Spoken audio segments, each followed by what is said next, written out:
In this video, we're going to take a look at ideal gases, the ideal gas law, and the limitations to ideal gases. So the ideal gas law allows us now to give a relationship that involves the number of particles and number of moles of a gas and how that relates to pressure. So we look at how it relates to pressure because it is directly related to the pressure. We put it down in the denominator relative to pressure because it is directly related to pressure, just like temperature is, which is also down in the denominator. So as the temperature doubles, pressure doubles. Well, in this case, as does the number of particles with pressure. If the number of particles doubles, the number of moles were to double, then the pressure would also double. So whatever happens to the number of moles, if the volume and the temperature remain constant, then that will also happen to the pressure. We also notice that the product of the pressure and volume, when divided by the product of the temperature and number of moles, always comes out to the same number. It has the same constant ratio. That ratio is R, the ideal gas constant. It is a value of 8.31 liters kilopascals per Kelvin mole. Whenever you have these units, then that is going to the ideal gas constant. There are different values of R depending on what the units are that you use, but we'll always make sure we just convert to liters or kilopascals and definitely Kelvin, because temperature always has to be in Kelvin and moles for number of particles, so we can use this 8.31 liters kilopascals per mole Kelvin. And because of this, now we know that anytime we have any three of those different variables, we can solve for the fourth because of that fixed ratio. Normally, we're not going to look at this equation in terms of R equals PV divided by NT. It is actually reworked into this equation here of PV equals nRT. That is the ideal gas law. So let's take a look at one of these problems, how this would work out.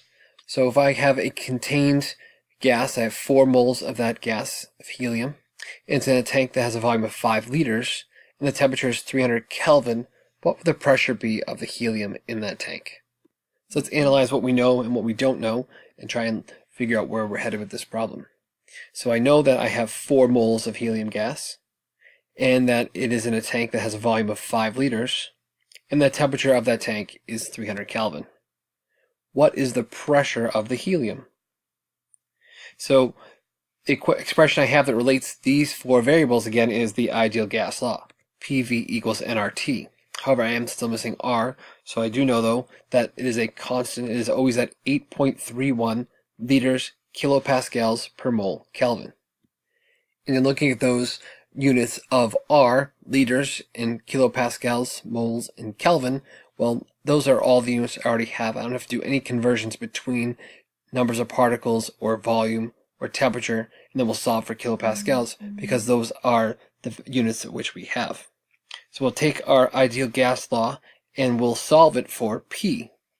So we need to move volume to the other side. If we'll divide both sides of this equation by V to now isolate P, and the V's reduce out and it leaves me with the equation P equals nRT over V. Now I can substitute in for my variables the values that I have, and I can put in my 4 moles for my number of moles and my 8.31 liter kilopascals per mole Kelvin for my R, 300 Kelvin for T, and 5 liters for V. And then all those units are needed for our ideal gas constant. And as we see here, the all will reduce out. Liters divided by liters will reduce out. Kelvin divided by Kelvin will reduce out. And moles divided by moles will reduce out. Leave me with the units kilopascals, which is my pressure unit. And then when we do the math out, we find that there is 1,994 kilopascals of pressure for that set of conditions. Now take a look at a little bit more involved problem involving the ideal gas law. So in a deep underground cavern, there is 2.24 times 10 to the 6 liters of methane gas. That methane gas is at a pressure of 1.5 times 10 to the 3rd kilopascals and at a temperature of 315 Kelvin. How many kilograms of methane does that cavern contain? So again, let's analyze and try and figure out where we need to go with this problem. Well, we know the volume of that cavern is 2.24 times 10 to the 6 liters. We also know the pressure in the cavern is 1.5 times 10 to the 3rd kilopascals. and the temperature of that cavern is 315 Kelvin. And we're trying to get to kilograms of methane. I don't have an equation that uses mass, kilograms or grams, but with my ideal gas law, I can solve for the number of moles. And therefore, if I use R, my ideal gas constant, I can now solve for moles with that ideal gas law. And now I will rearrange this equation to solve for N. So I got to divide both sides by RT. And I find that N equals PV over RT. And I can substitute in for pressure, volume, ideal gas constant, and temperature, the values that I have. And again, now my units will all reduce out, leaving me with just moles, which I'm solving for. So liters, the kilopascals, and the Kelvin, again, will all reduce out. And I find that there's 1.28 times 10 to the 6 moles of methane in that cavern. Now that I have moles, I can use the molar mass of methane, and I can also convert from grams into kilograms to solve for how many kilograms of methane there are. So I'll take that 1.28 times 10 to the 6 moles of methane, put it over 1, and now use the molar mass of methane. 1 mole of methane is 16 grams of methane. Carbon mass of 12, hydrogen mass of 1 with 4 of them. 12 plus 4, give me a mass of 16. And then changing those grams into kilograms, 1,000 grams for every kilogram, and I find that there are 2.05 times 10 to the 4th kilograms of methane in that cavern. So what makes an ideal gas an ideal gas? Under all conditions, it follows that relationship of PV equals nRT.